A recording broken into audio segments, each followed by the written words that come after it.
اعوذ باللہ من الشیطان الرجیم بسم اللہ الرحمن الرحیم قال اللہ تبارک و تعالی فی القرآن المجید والفرقان الحمید انا انزلنا الیک الکتاب بالحق فاعبد اللہ مخلصا لہ الدین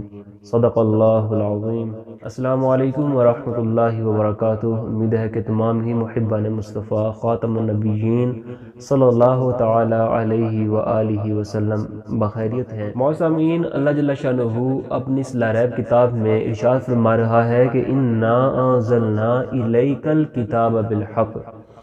بے شک ہم نے آپ کی طرف کتاب نازل فرمائی ہے حق کے ساتھ۔ اللہ جل شانہ نے جو یہاں پہ لفظ حق استعمال کیا ہے، اس سے مراد کیا ہے کہ وہ چیز جس میں ذرا برابر شک نہیں ہوتا ہے۔ حق چیز وہ ہوتی ہے جس کے بارے میں ہمیں یہ پکا یقین حاصل ہو کہ وہ ہر قسم کے عیب اور نقص سے پاک ہوتی ہے، اس میں کسی قسم کا شک نہیں ہوتا ہے۔ اور شک والی چیز کا مطلب کیا ہوتا ہے کہ جس کے بارے میں ہمیں نہ یہ پکا یقین حاصل ہو کہ وہ سچ ہے اور نہ ہی یہ پکا یقین حاصل ہو کہ وہ جھوٹ ہے، تو وہ شک والی چیز ہوتی ہے۔ اور اللہ جل شانہ خود قرآن میں ارشاد فرما دیا کہ لا ریب فیہ، اس میں کسی قسم کا شک نہیں ہے، بالکل خالص کتاب ہے، ہر قسم کے عیب اور نقص سے مبرا اور پاک ہے۔ تو جس طرح یہ کتاب خالص ہے، اسی طرح اللہ تعالیٰ فرما رہا ہے کہ فاعبد اللہ مخلصا لہ الدین، بس آپ اللہ کی عبادت کیجئے، عبادت کو خالص کرتے ہوئے۔ معززین، پتہ چلا کہ یہاں پہ آیت کے دونوں حصوں کا جو نچوڑ اگر اسیر نکالا جائے تو وہ بھی خالص ہی نکلتا ہے، وہ اخلاص نکلتا ہے۔ خالص چیز ہوتی ہی وہ ہے جس میں کسی چیز کی ملاوٹ نہیں ہوتی۔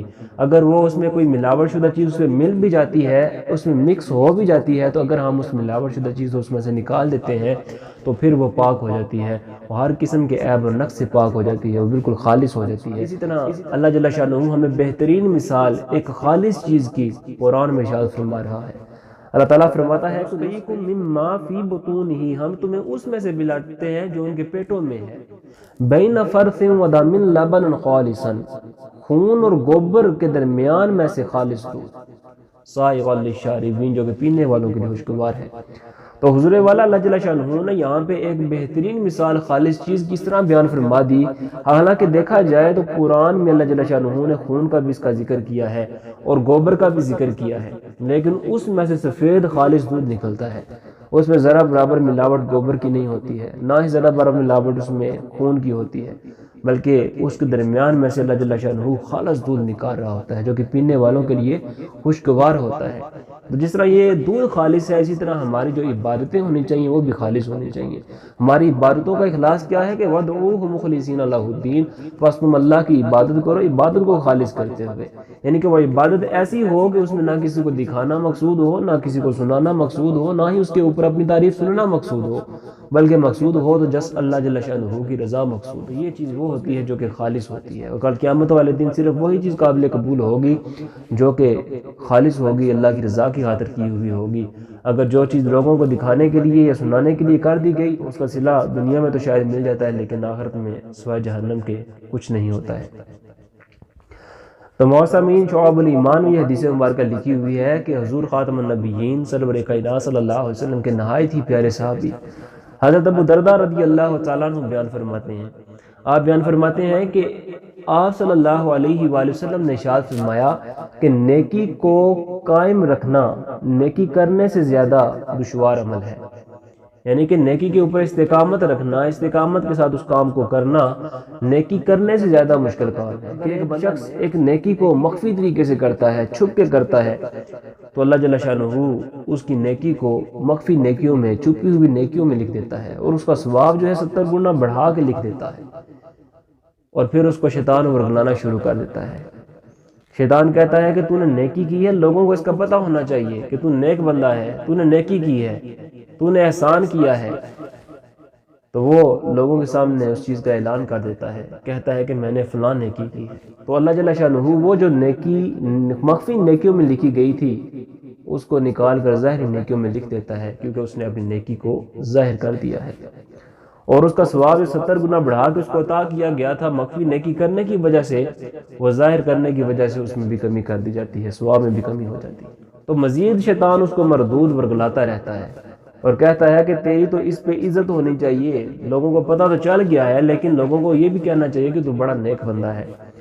تو پھر وہ اس کی تمنا کرنا شروع کر دیتا ہے، وہ اس انداز سے اس کو بیان کرنا شروع کر دیتا ہے کہ لوگ اس کی تعریف کریں، اس کی عزت کریں اس کے اوپر. تو اللہ جل شانہ اس کی وہ جو نیکی ظاہری نیکیوں میں لکھی جاتی ہے،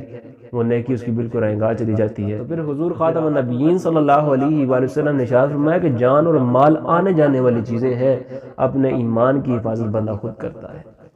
تو حضور والا یہاں سے پتہ چلتا ہے کہ جو عمل ہم کر رہے ہوتے ہیں نیک عمل، اس کا باعث اس کام کی نیکی ہونی چاہیے، نہ کہ لوگوں کو دکھانا سنانا مقصود ہو، نہ ہی اپنی تعریف سننا مقصود ہو. اگر وہ کام فرض ہے تو اس کی جو اصل ہے، اس کا باعث جو ہے اس کی فرضیت ہونی چاہیے، اور اس اعتبار سے پورا انسان اللہ جل شانہ سے ثواب کا طلبگار ہوتا ہے، اللہ کے قرب خاص کا طلبگار ہوتا ہے، نہ کہ لوگوں کے قرب کا حاصل اس کا مقصود ہوتا ہے. اگر والدین جو ہیں وہ نیکی کر رہے ہیں اس مقصد کے لیے کہ وہ اپنے بچوں کو خوش کر رہے ہیں، تو وہ اپنے نیک عمل میں مخلص نہیں، خالص نہیں. اگر اسی طرح والدین کے ڈر سے بچے والدین کو خوش کرنے کے لیے نیک عمل کر رہے ہیں، تو وہ بھی اپنے عمل میں مخلص نہیں، وہ بھی خالص نہیں ہے ان کا عمل، کیونکہ وہ والدین کے لیے کر رہے ہیں، اللہ جل شانہ کی رضا کی خاطر تو نہیں کر رہے ہیں. اللہ تعالیٰ قرآن میں ارشاد فرما رہا ہے من یرید ثواب الدنیا نؤتیہ منہا، جو دنیا میں ثواب کا طلبگار ہے، جو دنیا میں مال کا طلبگار ہے، ہم اس کو اس میں سے دے دیتے ہیں. ومن یرید ثواب الآخرۃ نؤتیہ منہا، اور جو آخرت کے ثواب کا طلبگار ہے ہم اس کو اس میں سے دے دیتے ہیں. وسنجزی الشاکرین، اور شکر کرنے والوں کے لیے اللہ جل شانہ ارشاد فرما رہا ہے کہ جزا ہے. اب شکر کیا ہے؟ اصل میں حقیقت شکر کی یہ ہے کہ اللہ جل شانہ انسان کو نعمت عطا فرما رہا ہے، اور انسان کا شکر کا تقاضا یہ ہے کہ وہ اللہ کی عبادت کرے. جن کاموں کو کرنے کا اللہ جل شانہ نے حکم دیا ہے وہ کام کرے، اور جسے رک جانے کا حکم دیا ہے اسے رک جائے. وہی انسان کی جو عبادت اگر خالص ہوگی تو وہ قابل قبول ہوگی، وہی انسان کا شکر ہے. اور بذات خود اللہ جل شانہ کی یہ صفت ہے شکر، یہ نہیں کہ وہ اللہ تعالیٰ بندوں کا شکر ادا کرتا ہے، بلکہ اس کا مطلب یہ ہے کہ اللہ جل شانہ جب بندہ اس کی عبادت کر رہا ہوتا ہے تو اس کو طرح طرح کی نعمتوں سے نوازتا ہے. وہ نعمتیں دنیاوی اعتبار سے بھی ہو سکتی ہیں، اور اخروی اعتبار سے اس کو جنت عطا فرما دی جاتی ہے. اللہ جل شانہ اس بندے کو نعمت عطا فرما دیتا ہے. تو عبادت اگر خالص ہوگی، جتنی ہماری محنت ہوگی، انما الاعمال بالنیات حدیث مبارکہ تو ہے، متفق علیہ حدیث مبارکہ ہے، یہ مسلم البخاری شریف میں لکھی ہوئی ہے. حضرت عمر بن خطاب رضی اللہ تعالیٰ عنہ راوی حدیث ہیں، بیان فرماتے ہیں کہ حضور خاتم النبیین صلی اللہ علیہ وآلہ وسلم نے ارشاد فرمایا کہ انما الاعمال بالنیات، کہ اعمال کا دار و مدار نیتوں پر ہے. اور شارحین اس کی جو شرح کرتے ہیں وہ یہ ہے کہ اعمال کے ثواب کا دار و مدار نیتوں پر ہے، یعنی کہ ہمارے عمل کے اندر جتنی محنت ہوگی، جتنے ہم مخلص ہوں گے، اس ہمارا عمل جتنا خالص ہوگا اس قدر ہمیں زیادہ ثواب ملے گا. کوئی بندہ تھوڑا عمل کرتا ہے، مثال دینے لگا ہوں، اگر کوئی بندہ 2 نفل پڑھے گا تو اس کو اس اعتبار سے ثواب ملے گا، اور اگر کوئی بندہ 4 نفل 6 نفل 8 نفل پڑھتا ہے، اپنے عمل میں اضافہ کر رہا ہے، ساتھ ساتھ فرائض بھی پورے کر رہا ہے، تو اس اعتبار سے اس کی محنت کا پھل اس کو ملے گا. تو جو بندہ خود اپنے ساتھ مخلص نہیں ہے، وہ بندہ کہے کہ مجھے جنت مل جائے گی. ہم اللہ تعالیٰ سے دعائیں مانگے جنت عطا فرما دی، اللہ ہم کو دوزخ سے پناہ عطا فرما، قبر کے عذاب سے محفوظ فرما ہم کو. لیکن ہم نیک کام کریں ہی نہ، اگر کریں تو لوگوں کو دکھانے سنانے کے لیے کر رہے ہوتے ہیں، اپنی تعریف سننے کے لیے کر رہے ہوتے ہیں. تو یہ اعمال جو ہیں وہ دنیا کے لیے ہوتے ہیں، آخرت میں ان چیزوں کا کوئی حصہ نہیں ہوتا ہے. اور اس کی بڑی بہترین مثال ترمذی شریف کے حدیث مبارکہ ہے، تبیان القرآن میں بھی لکھی ہوئی ہے کہ ایک شخص مسجد نبوی میں داخل ہوتا ہے اور دیکھتا ہے کہ ایک شخص کے گرد لوگ اکٹھے ہیں، اس کے ارد گرد بیٹھے ہوئے ہیں، اور وہ جو ایک اکیلا شخص ہے جس کے گرد لوگ بیٹھے ہوئے ہیں وہ بیان کر رہا ہے. وہ کسی ایک آدھ بندے سے پتہ کرتا ہے کہ یہ شخص کون ہے جس کے گرد لوگ اکٹھے ہیں، تو بندہ اسے بتاتا ہے کہ یہ صحابی رسول حضرت ابو ہریرہ رضی اللہ تعالی عنہ ہیں. تو وہ شخص بھی وہاں پہ جا کے بیٹھ جاتا ہے، حتیٰ کہ وہ محفل برخاست ہو جاتی ہے، لوگ سارے چلے جاتے ہیں، لیکن وہ شخص وہیں پہ بیٹھا رہتا ہے. اور پھر جو راوی حدیث ہیں بذات خود حضرت ابو ہریرہ رضی اللہ تعالی عنہ ان کے پاس بیٹھتا ہے اور کہتا ہے کہ آپ مجھے کوئی ایسی بات بتائیے، ایسی حدیث سنائیے آپ صلی اللہ علیہ وآلہ وسلم سے خود آپ نے سنی ہوئی ہو، ایسی حدیث مبارکہ مجھے بیان فرما دیجیے. تو حضرت ابو ہریرہ رضی اللہ تعالیٰ عنہ بیان فرمانے لگے کہ میں تمہیں ضرور ایک ایسی حدیث سناؤں گا جو میں نے خود حضور خاتم النبیین صلی اللہ علیہ وآلہ وسلم سے اکیلے اس گھر میں سنی ہے. تو پھر آپ ساتھ ہی بے ہوش ہو جاتے ہیں. اب بندہ سوچے یہاں پہ وہ کیسا منظر ہوگا، وہ کون سی کیفیت ہوگی جو وہ بیان کرنا چاہ رہے تھے، جو حضور خاتم النبیین صلی اللہ علیہ وسلم نے بیان فرما دی کہ جس کا غلبہ اس انداز سے ہوا کہ وہ بے ہوش ہو گئے۔ حضرت ابو ہریرہ رضی اللہ تعالیٰ عنہ کو تھوڑی دیر بعد ہوش میں جب آتے ہیں تو پھر بیان فرماتے ہیں کہ میں ضرور تمہیں ایک ایسی حدیث سناؤں گا جو میں نے خود حضور خاتم النبیین صلی اللہ علیہ وآلہ وسلم سے سنی اور باغور سمجھی اور اکیلے اس گھر میں سنی۔ یہ کہنا تھا کہ دوسری بار پھر آپ بھی ہوش ہو جاتے ہیں۔ تیسری بار آپ کی طبیعت تھوڑی سنبھلتی ہے، پھر فرماتے ہیں کہ میں تمہیں ضرور ایک ایسی حدیث سناؤں گا جو خود میں نے حضور خاتم النبیین صلی اللہ علیہ وآلہ وسلم سے سنی، باغور سمجھی اور اکیلے اس گھر میں سنی۔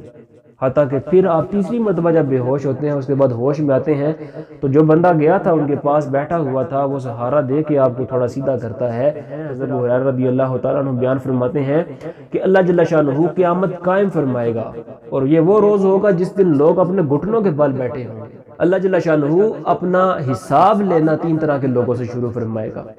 ایک وہ شخص جس کو اللہ تعالیٰ نے مال عطا کیا ہوگا، جس کو اللہ تعالیٰ نے غنی کیا ہوگا،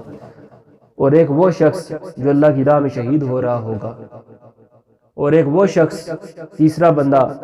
جو کہ عالم ہوگا، جس کو اللہ تعالیٰ نے قرآن کا علم عطا کیا ہوگا۔ یہ تین طرح کے لوگ ہیں جن سے قیامت والے دن اللہ جل شانہ اپنا حساب لینا شروع کر دے گا۔ سب سے پہلے اس قاری قرآن سے پوچھا جائے گا کہ اللہ جل شانہ فرمائے گا کہ میں نے تجھے قرآن کا علم عطا فرمایا تھا، تو نے اس کا کیا کیا؟ تو وہ شخص کہے گا کہ یا اللہ تو نے مجھے قرآن کا علم عطا فرمایا، میں نے اس کی تبلیغ کی، لوگوں میں اس کو پہنچایا، تیرے حکامات کو پہنچایا، تیرے اوامر و نواہی کو لوگوں تک پہنچایا۔ اللہ جل شانہ ارشاد فرمائے گا کہ تو جھوٹ بولتا ہے۔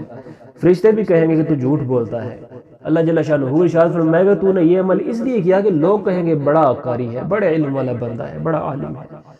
تو وہ لوگوں نے کہہ دیا۔ پھر اس شخص کو بلایا جائے گا جس کو اللہ تعالیٰ نے مال عطا کیا ہوگا۔ اللہ تعالیٰ فرمائے گا کہ میں نے تجھ کو مال عطا کیا تھا، تجھ سے فقیری کو، فقر کو دور کیا تھا، تجھ سے محتاجی کو دور کیا تھا۔ تو وہ شخص کہے گا یا اللہ تو نے مجھے مال عطا فرمایا۔ اللہ جل شانہ ارشاد فرمائے گا تو نے اس مال کا کیا کیا؟ تو وہ کہے گا میں نے اس کو غرباء، مساکین میں، اپنے رشتہ داروں میں، تیرے رستے میں یا اللہ اس کو خرچ کیا۔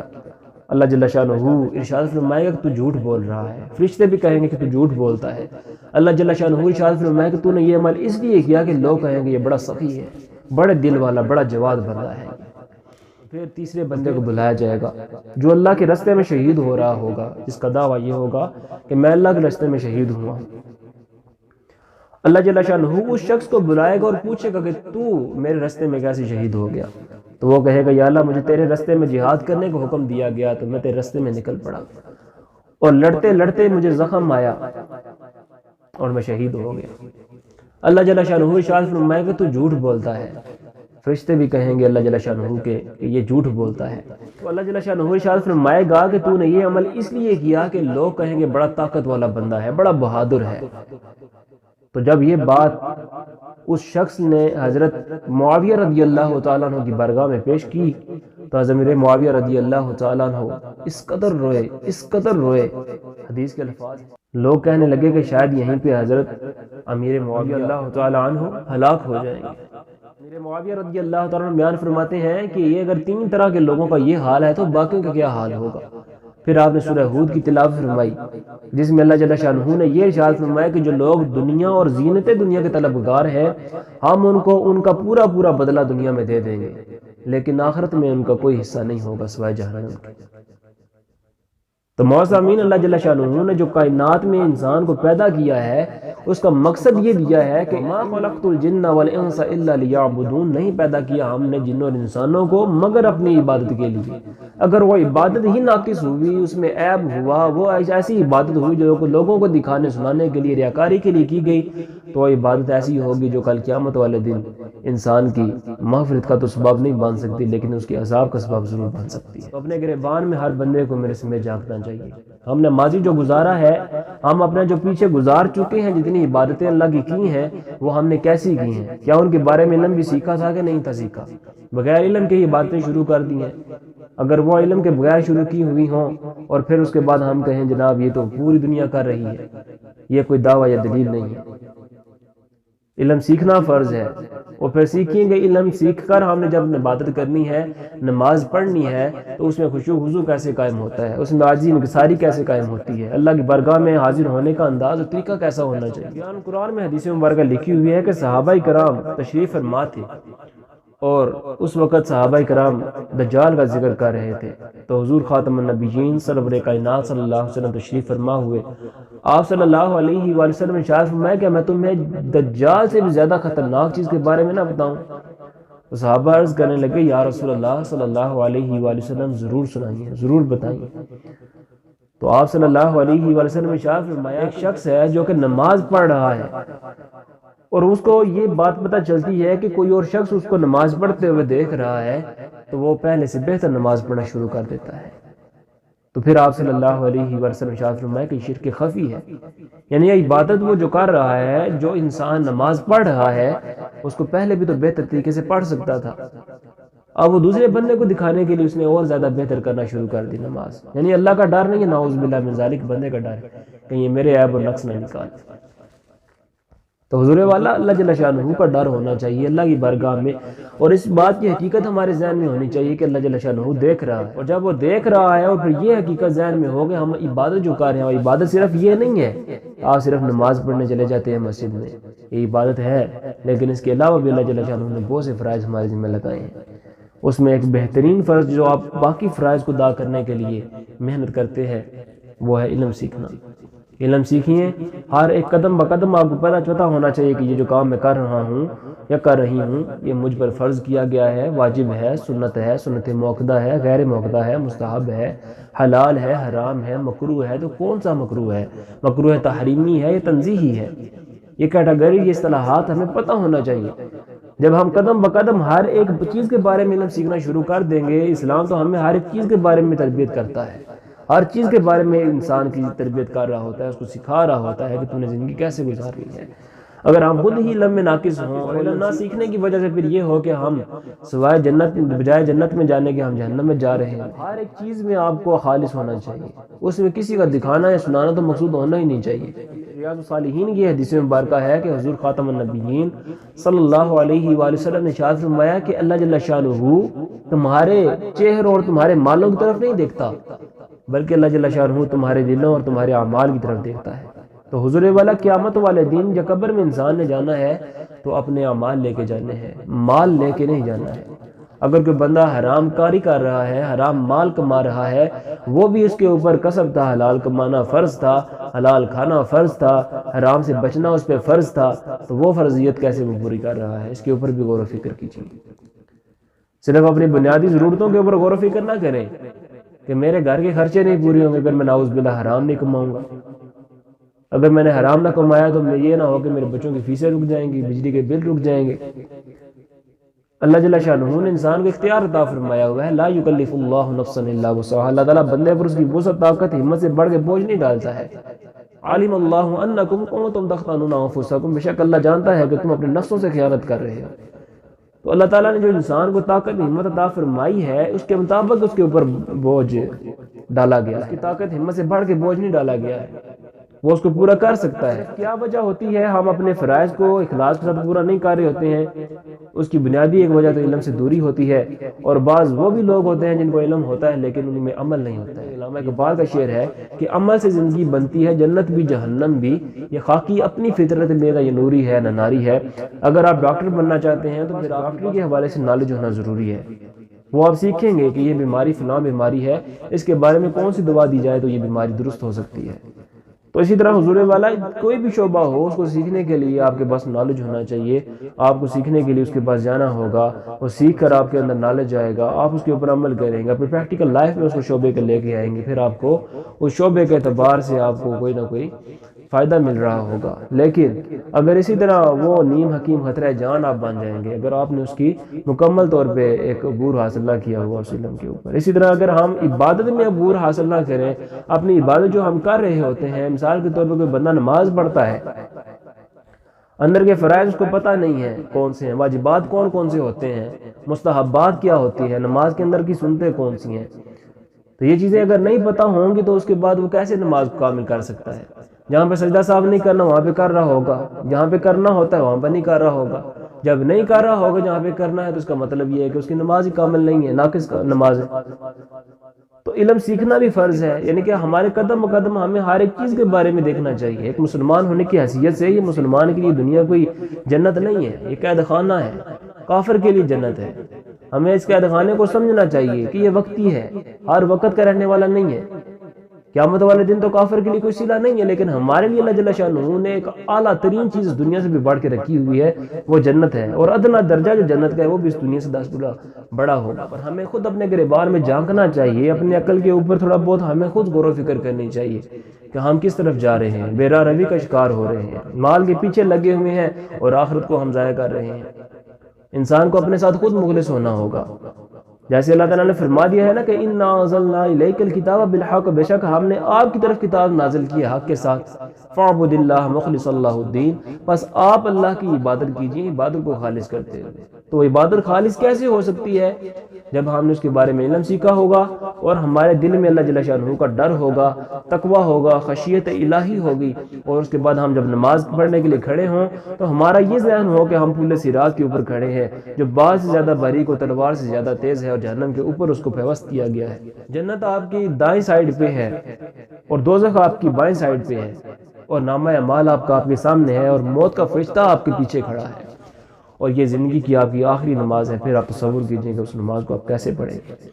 صرف وہ نماز ہی نہ دیکھیں، پھر اپنے اعمال جتنے بھی آپ روزمرہ کی روٹین کے آپ کے اعمال ہیں ان کے اوپر غور و فکر کیجئے، وہ چاہے شعبے پیشے کے اعتبار سے ہوں یا پھر کوئی بھی عمل ہم کر رہے ہوں، کوئی بھی فرض ہم پہ جو کام کیے گئے ہیں ان سب کو دیکھیں آپ۔ اگر میری بہنیں سن رہی ہیں تو پردے کے حوالے سے دیکھیں کہ ان کے اوپر وہ کیا احکامات آج کے دور کے اعتبار سے اللہ جل شانہ کے بتائے ہوئے طریقے کے مطابق آپ عمل کر رہی ہیں کہ نہیں کر رہی ہیں۔ اگر یہاں پہ ہم 4 باتیں کر کے ایک دوسرے کا منہ بند کر دیں گے، لیکن کل قیامت والے دن جب اللہ جل شانہ کی بارگاہ میں ہم نے حاضر ہونا ہے، اس وقت تو ہماری زبانوں کو تالا لگا ہوا ہوگا، پھر ہمارے وہ اعضاء جو گناہوں میں ہم نے دنیا میں ملوث کر رکھے تھے وہ بول بول کے کہیں گے کہ یا اللہ میں اس کی گواہی دیتا ہوں کہ یہ عمل کرتا رہا ہے یا کرتی رہی ہے دنیا۔ تو میں اپنے تمام ہی سامعین سے یہ گزارش کرتا ہوں کہ جو اللہ جل شانہ نے ہمیں اس دنیا میں بھیجا ہے، اس کا مقصد سمجھیے کیا ہے کہ وَمَا خَلَقْتُ الْجِنَّ وَالْإِنسَ إِلَّا لِيَعْبُدُونَ، نہیں پیدا کیا ہم نے جن اور انسانوں کو مگر اپنی عبادت کے لیے۔ تو وہ عبادت خالص ہونی چاہیے، جیسے ہمارا یہ دل کرتا ہے کہ اللہ جل شانہ ہمیں ہر قسم کے اب نقص اور بیماری سے مبرا اور پاک رکھے، ہر قسم کے غرور و تکبر، کینہ، بخل، دکھاوا، چوری، ڈاکہ، جوا، ادھام، بہتان، ریاکاری، فسق و فجور، قتل، زنا سے دور رکھے۔ تو اس کا مطلب یہ ہے کہ وہ دوری تب بھی ہوگی جب ہمارا عمل اس میں شامل ہوگا،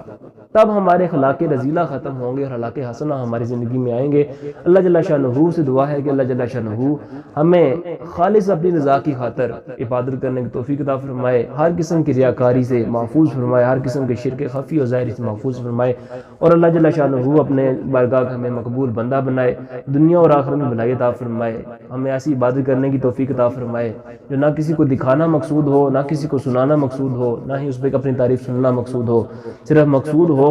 تو اللہ جل شانہ کی رضا مقصود ہو۔ آمین۔ وما علینا الا البلاغ المبین۔